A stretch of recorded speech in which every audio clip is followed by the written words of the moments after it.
Kino, Juana, and their infant son, Coyotito, live in a modest brush house by the sea. One morning, calamity strikes when a scorpion stings Coyotito. Hoping to protect their son, Kino and Juana rush him to the doctor in town. When they arrive at the doctor's gate, they are turned away because they are poor natives who cannot pay enough. Later that same morning, Kino and Juana take their family canoe, an heirloom, out to the estuary to go diving for pearls. Juana makes a poultice for Coyotito's wound, while Kino searches the sea bottom. Juana's prayers for a large pearl are answered when Kino surfaces with the largest pearl either of them has ever seen. Kino lets out a triumphant yell at his good fortune, prompting the surrounding boats to circle in and examine the treasure. In the afternoon, the whole neighborhood gathers at Kino's brush house to celebrate his find. Kino names a list of things that he will secure for his family with his newfound wealth, including a church wedding and an education for his son. The neighbors marvel at Kino's boldness and wonder if he is foolish or wise to harbor such ambitions.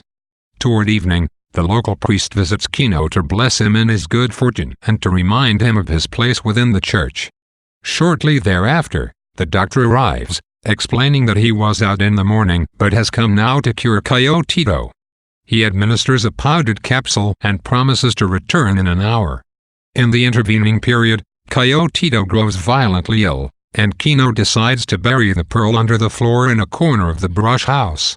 The doctor returns and feeds Coyotito a potion to quiet his spasms. When the doctor inquires about payment, Kino explains that soon he will sell his large pearl and inadvertently glances toward the corner where he has hidden the pearl. This mention of the pearl greatly intrigues the doctor, and Kino is left with an uneasy feeling. Before going to bed, Kino buries the pearl under his sleeping mat. That night, he is roused by an intruder digging around in the corner. A violent struggle ensues, and Kino's efforts to chase away the criminal leave him bloodied. Terribly upset by this turn of events, Juana proposes that they abandon the pearl, which she considers an agent of evil. The next morning, Kino and Juana make their way to town to sell the pearl. Juan Tomas, Kino's brother, advises Kino to be wary of cheats. Indeed, all of the dealers conspire to bid low on the pearl. Kino indignantly refuses to accept their offers, resolving instead to take his pearl to the capital.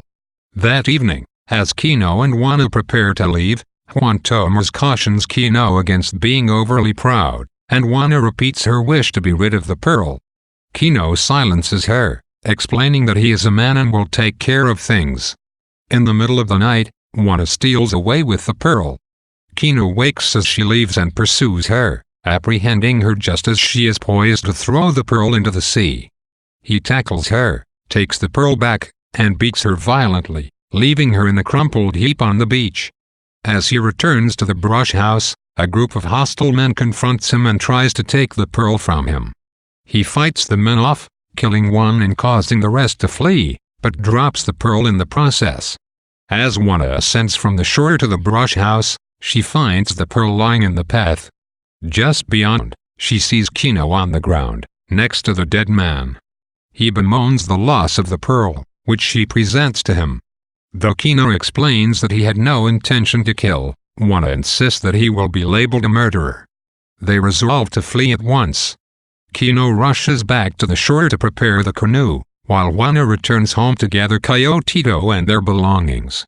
Kino arrives at the shore and finds his canoe destroyed by vandals.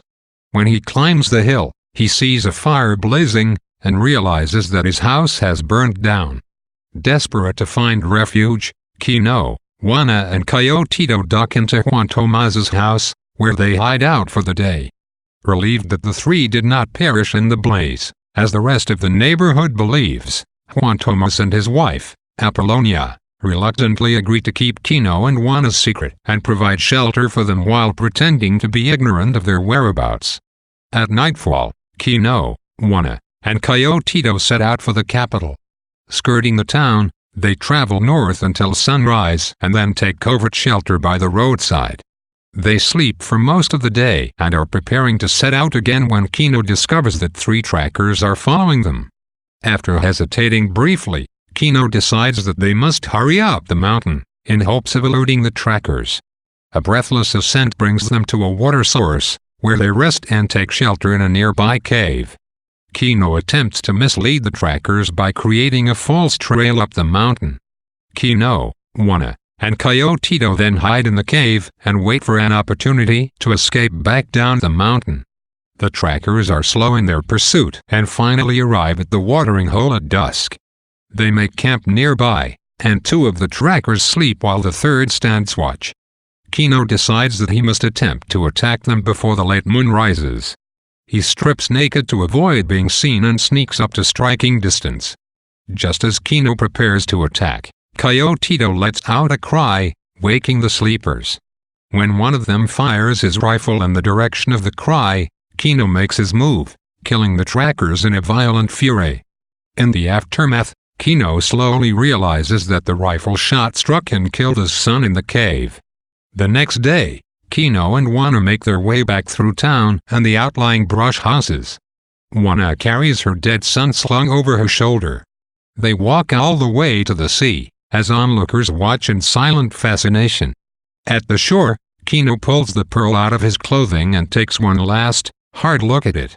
Then, with all his might, under a setting sun, he flings the pearl back into the sea.